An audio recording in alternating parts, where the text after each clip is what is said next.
Welcome back to part 2. Thank you for following along. Before I begin, I want to be transparent with you. All images in this video are for illustration purposes only. The words I share from the unknown voices are based on what I personally heard and experienced, as they appeared very quickly like flashing thoughts in my mind. The sentences I share may not be captured in full. I am simply sharing my own personal experience as honestly as I can. What I can say is that the tone of one voice was always belittling and discouraging, while the other voice was always gentle, calm, and brief, almost like a quiet knowing that passed through my mind in an instant. Looking back, I personally believe these were two very different forces speaking to me. Are you ready? Let's continue to part 2. This video was supposed to be made a month ago, but a voice kept stopping me. It was neither a man nor a woman. It sounded like my own inner voice, but the tone was always discouraging and belittling. It would appear out of nowhere saying something like this. Why are you wasting your time making videos?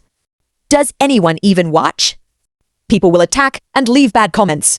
So I stopped. I felt I was not qualified to share my story. I am not highly educated and I cannot speak fluently like a professional. That is also the reason I use an AI-generated voice in my videos, so that my message can be shared as clearly as possible. Then after a few days, a different voice came.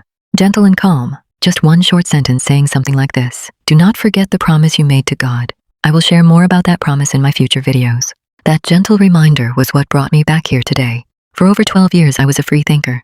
I always believed I could control my own life and fix every mistake that I made in my 50 years. In 2023, a voice in my mind kept convincing me to quit my job. For almost 2 months, I hesitated, but the voice was persistent. It told me I could semi-retire, work flexible hours, and finally enjoy my life. Leaving my job was not easy. I had been with the same company for over 13 years.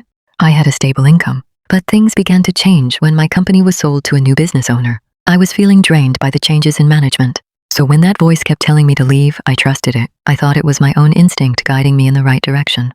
But what I thought was the right path turned out to be the complete opposite.